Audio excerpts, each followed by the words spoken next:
Hey everyone, welcome back to Guide with Samuel. In this tutorial, I'll show you how to import product reviews into Shopify step by step, updated for 2025. Let's jump in.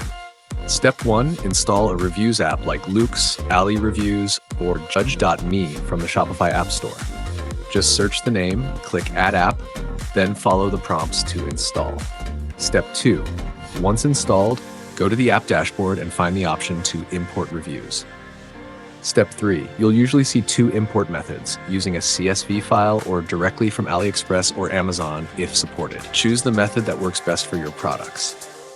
Step 4, if using a CSV file, download the template provided by the app.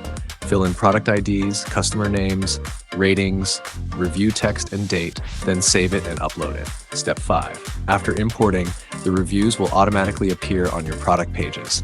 You can edit or moderate them from the app settings. Tip, always check the formatting and make sure the product IDs in the CSV match your actual Shopify products to avoid errors. And that's it. You've now imported reviews into your Shopify store. If this helped, give the video a like and subscribe to Guide with Samuel for more Shopify tutorials.